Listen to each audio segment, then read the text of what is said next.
So it's about a week before F1 resumes back after that lengthy break, but there's been some changes, and here are some things you just might have missed.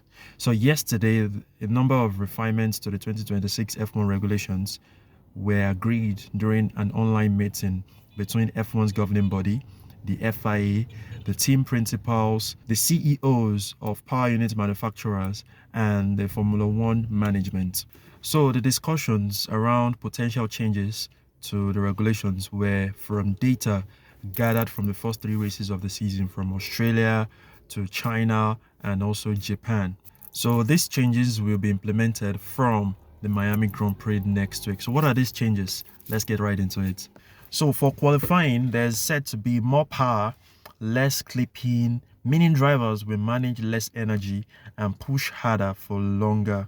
And super clipping increases from 250 kilowatts to 350 kilowatts.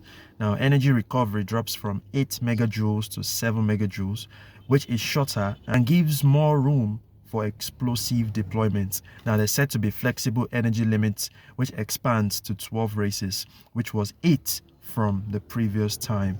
Now, for races, we're set to see boosts and the MGUK management. Boost has been capped at plus 150 kilowatts, now limiting sudden performance differentials. The MGUK delivers 350 kilowatts on acceleration, that is 250 kilowatts elsewhere for consistency. Now, for race starts, there are no more stall risks. Low acceleration is automatically detected. Now, the MGUK assists instantly to ensure a safe launch. Now, does that mean the 5 seconds turbo lag that we have at the start of the season has been completely eliminated? Only time will tell. We get to see that in Miami next week. Now, flashing lights warn drivers behind on affected cars. Now, for races in wet conditions, for better safety, now intermediate tires are set to be preheated for immediate grip.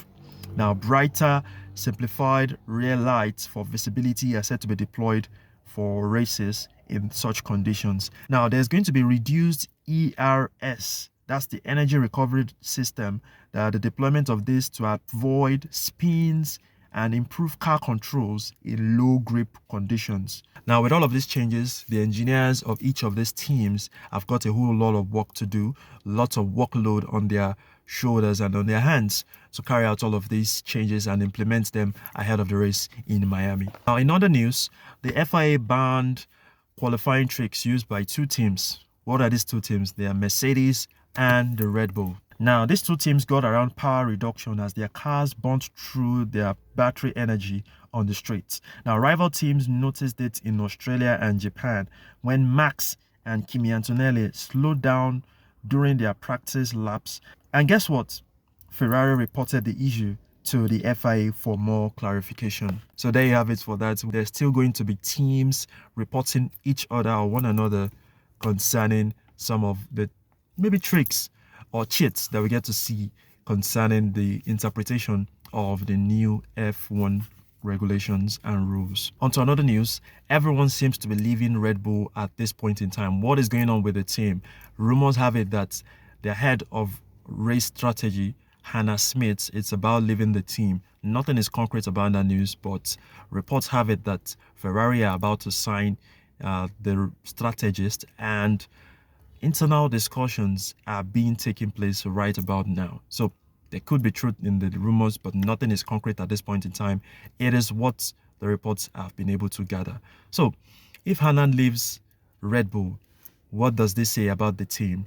Does everything about the team crashes right now? So let me know your thoughts and your comments in the comment section. So away from F1, and let me end this video on a rather sad note, as the motorsport world lost Joao Maitinen at the 24-hour Nürburgring qualifiers in Germany on Saturday after multi-collisions in that one, and it was quite unfortunate considering that my heart and thoughts, prayers are with the family and friends he left behind. So there you have it concerning everything in F1 and motorsports generally, and some of the things you might have missed, and the Formula One regulations amendment basically. So let's get to see how all of this are implemented in the forthcoming race, and I'll see you in my next video. That will be the preview to the Miami Grand Prix next week. Peace.